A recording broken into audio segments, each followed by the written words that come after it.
Good evening, everyone. Assalamualaikum warahmatullahi wabarakatuh.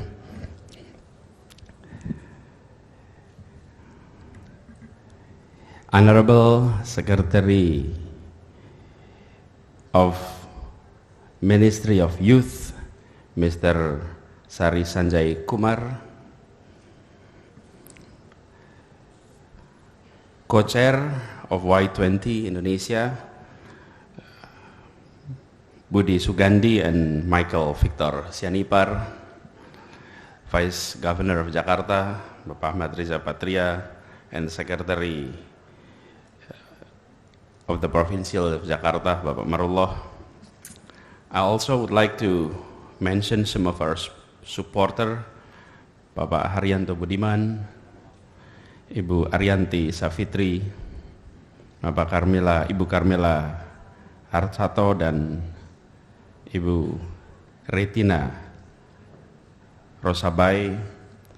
And also I'd like to welcome warmly all the delegates of Y20 Indonesia 2022 in the city of Jakarta. Please, let's give us a warm welcome to everyone here. It is indeed an honor, privilege for us here in Jakarta to host this event. Indonesia is the G20 presidency, and of course, therefore, Jakarta is hosting U20 as well as the Y20.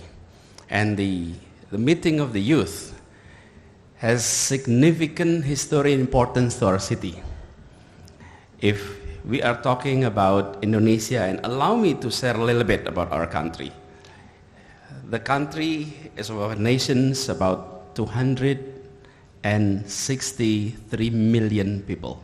That's the size of our populations.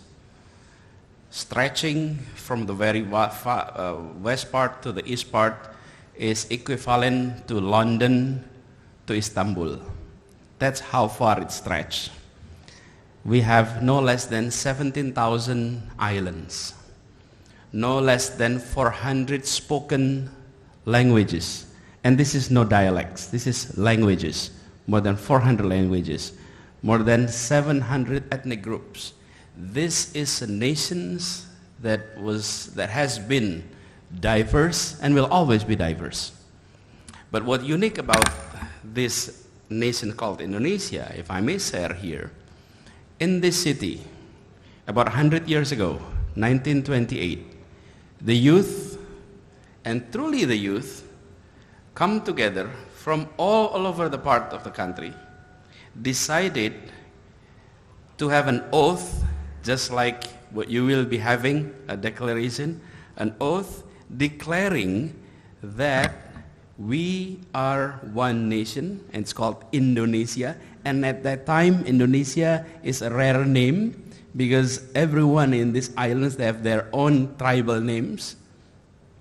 It's called Indonesia, and speaking one common language. When you decide to have one common language, what did happen? After 1928, 17 years later, we had independence. And if I may say, not many states across the globe agreed upon common language before independence. Imagine if these 400 spoken languages, more than 700 ethnic groups, did not decide on a common language. Whenever we have gathering, we will have translators on the back of the room. And our parliament will have translator on the back of the room, because we will have to have multiple languages. There is no majority languages spoken here in Indonesia. It was the youth that made a visionary move, and now we're enjoying that benefit. And Jakarta, still the home of that diversity. But I also would like to underline the importance of the other side of diversity. As much as we admire, as much as we value diversity, let's not overlook the importance of unity. Diversity is the blessing of God. We have been created in a diverse way. We all, Just like, look at this room. Everyone coming from different ethnicity, different nationality, different state. That's a blessing of God.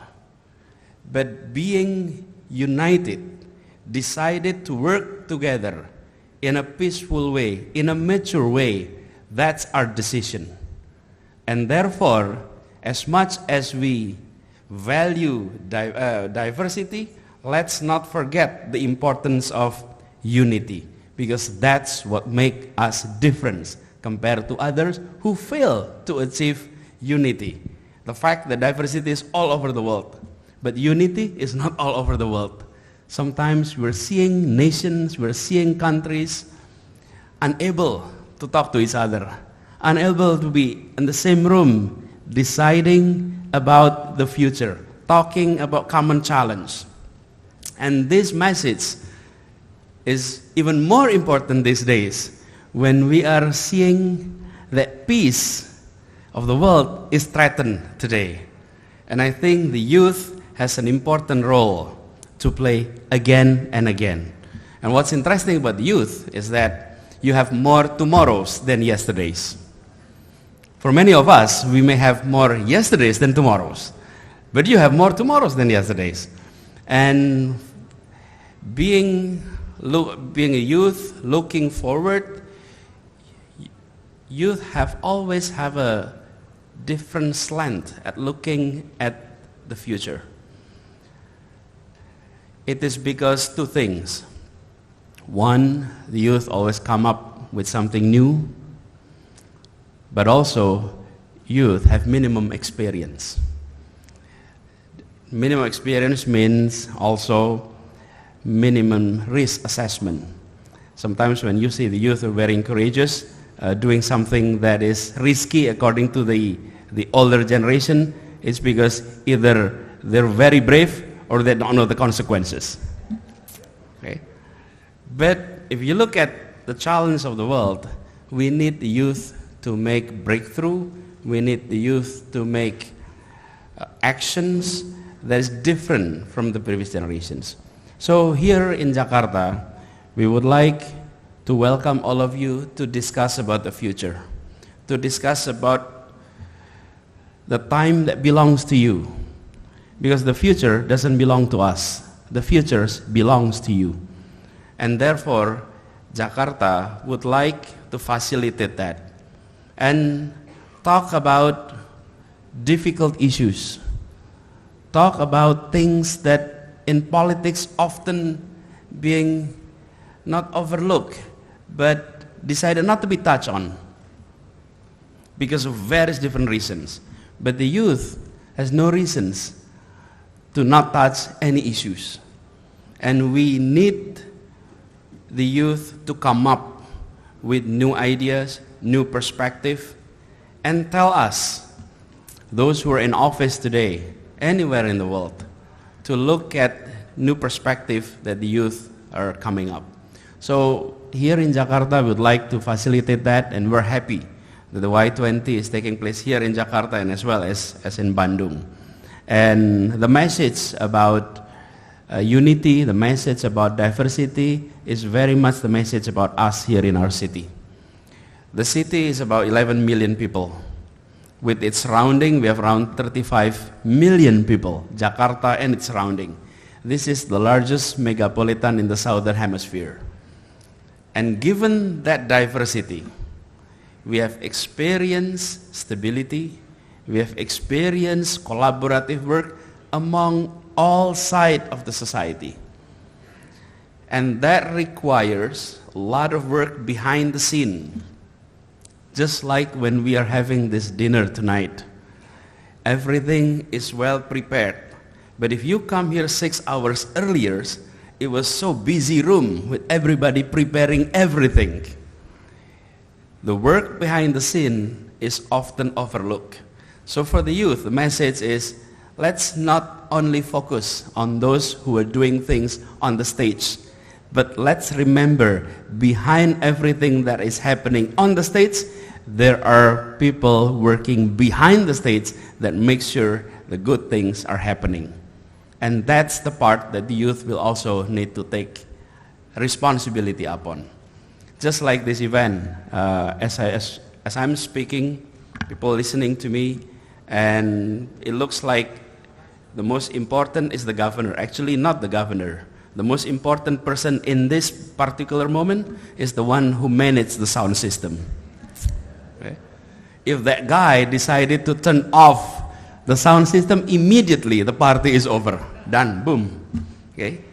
Look, we like to play important role, but let's not only focus about roles that is on the stage, that is looked by a lot of people. So many important roles, so many important aspects is done behind the scene.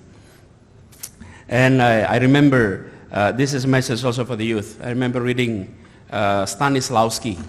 Stanislavski is a writer from Russia, and he was once wrote that, for me, this is what he wrote, the important things is about the actor, it's not about the role. If we, the youth, focus on empowering ourselves to be a powerful actors, to be a competent actors, you can play any roles. But sometimes we were too focused on having certain roles. In organizations, you would like to be the chairman, you would like to be the chairwoman. Those are roles. The chairwoman, the chairman can change. But if we focus on the quality of the person, of the actor, you can change roles and you can always have significant impact to the society. I think the youth need to focus on that. And I do hope that your meeting here in Jakarta, the Y20, is enabling you to have that access, to build network, to have mutual learning, and at the end, it will increase, it will improve the capacity of oneself, especially the youth who are participating in this forum. So with that, I'd like again to welcome all of you, and I do hope that the visit in Jakarta, the stay in Jakarta is a memorable one, and I hope you have the opportunity to visit some of the sites in our city, be the sites that reflect diversity, be the site that reflects history, be the site that reflects modernity, because the city is about 495 years old, so we're almost 500 years old city with long history, but also we have more history to make in the future, so you can look at all of that aspect. So again, welcome to Jakarta, enjoy Jakarta, and I hope you have a good dinner tonight, a good networking sessions, and wish you all the best along the summit. Thank you. Thank you, Bapak Anies Baswedan. Please.